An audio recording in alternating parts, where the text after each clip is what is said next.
नमस्कार, आप देख रहे हैं द वंदे भारत का खास शो मेरा भारत सोन चिरैया। सोन चिरैया में आज हम आपको लेकर चलेंगे हिमाचल की खूबसूरत वादियों में। जी हाँ, ऊंचे ऊंचे पहाड़ों, वादियों से घिरा प्रकृति का मनोरम दृश्य लोगों के मन में एक अलग एहसास जगाता है। जहाँ नजर घुमाओ वहीं प्रकृति की खूबसूरती एक नए नजरिए से देखने को मिलती है। बस इसी क्रम में आज हम आपको लेकर चलेंगे हिमाचल प्रदेश की कुछ बेहद खूबसूरत घाटियों में। घाटियों और पहाड़ों में छुपी हुई खूबसूरती का पता लगाना सबसे रोमांचक होता है। प्रकृति की हर परिस्थिति तंत्र की अपनी अपनी खूबसूरती होती है, जिनका अनुभव भी सबसे अलग अलग और खूबसूरत होता है। तो बात स्पीति घाटी की। लाहौल स्पीति की हसीन वादियां यहाँ सैलानियों को आने पर मजबूर कर देती हैं। यहाँ पर्यटकों के लिए दर्शनीय स्थलों के भंडार है। जहाँ नजर उठाओ वहाँ आपको खूबसूरत नजारे देखने को मिलेंगे। हिमखंडों से घिरी आकर्षक झीलें, आसमान छूते पर्वतों के शिखर, ठंडी हवा के झोंके और चारों ओर हरी भरी हरियाली, ये सब लाहौल स्पीति को पर्यटक स्थलों में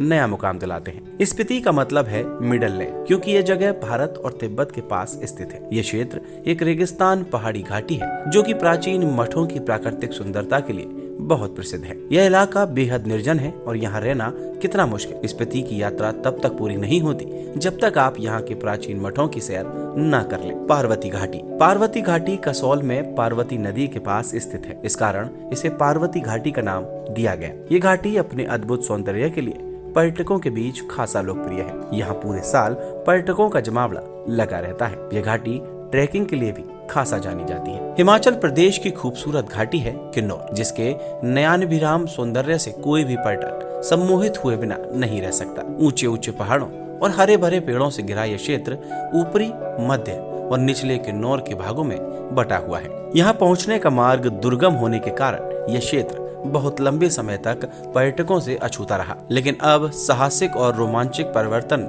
यहाँ बड़ी संख्या में आने वाले हैं। प्राकृतिक दृश्यावली से भरपूर इस जिले की सीमा तिब्बत से सटी हुई है, जो इसे सामरिक दृष्टि से भी महत्वपूर्ण बनाती है। पहाड़ों और जंगलों के बीच कलकल ध्वनि से बहती सतलुज और स्पति नदियों का संगीत यहाँ की सुंदरता में चार चांद लगा देता है। कांगड़ा घाटी। कांगड़ा घाटी हमारे देश की सुंदरतम घाटियों में से एक है। वहाँ की सुरमई वादियाँ प्रकृति की गोद में समाई रहती हैं। हवाओं के साथ हिलते वृक्ष स्वागत में बाहें पसेरते प्रतीत होते हैं। ढलानों पर दिखते चाय बागान किसी हरे आंचल की मांदित नजर आते हैं। वहाँ की आबोहवा स्वास्थ्य के अनुकूल महसूस होती है। कांगड़ा घाटी में बसे शहर से बाण गंगा धारा दिखाई देती है। हब्बान घाटी। हब्बान घाटी वास्तविक प्राकृतिक आनंद और एकांत के मतवालों के लिए एकदम परफेक्ट जगह है। आप हब्बान में हैं तो सेब के बगीचे से जाकर सेब का रसपान जरूर करें। हब्बान से 2 किलोमीटर दूर ऋतभशिवपुर, जहाँ आप सेब के बगीचों के ताजे ताजे सेब का लुत्फ उठा सकते हैं। हब्बान में सेब, आड़ू,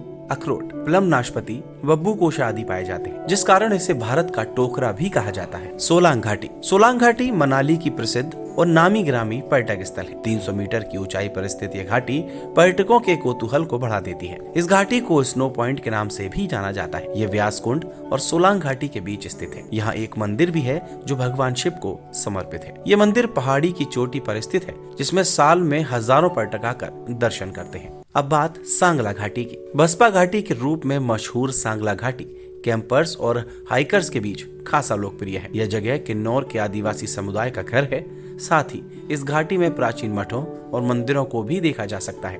कुल्लू घाटी। कुल्लू देवताओं की घाटी हिमाचल प्रदेश के राज्य में एक खूबसूरत जिला है। घाटी का ये नाम इसलिए पड़ा क्योंकि यह विश्वास है कि एक समय कई हिंदू देवी देवताओं और दिव्य आत्माओं के लिए ये घर था। व्यास नदी के तट पर 1230 मीटर की ऊंचाई पर स्थित यह अपने शानदार प्राकृतिक वातावरण के लिए जाना जाता है। ये कहा जाता है कि जब भारत ने 1947 में अपनी स्वतंत्रता प्राप्त की, तब यह क्षेत्र दुर्गम था। गर्मियों में घूमने के लिए यह सुंदर स्थान खड़ी पहाड़ियां, देवदार के जंगलों, नदियों और सेब के बगीचों के साथ घिरा हुआ है और इसकी प्राकृतिक सुंदरता के लिए दुनिया भर में जाना भी जाता है। इसके अलावा कुल्लू अपने प्राचीन किलों, धार्मिक स्थलों, वन्य जीव अभ्यारण्यों और बांधों के लिए भी प्रसिद्ध है। तो आशा करते हैं ये वीडियो आपको पसंद आई होगी, और अगर ये वीडियो आपको पसंद आई हो तो इस वीडियो को लाइक कीजिए, शेयर कीजिए और हमारे चैनल को सब्सक्राइब करना ना भूलिए।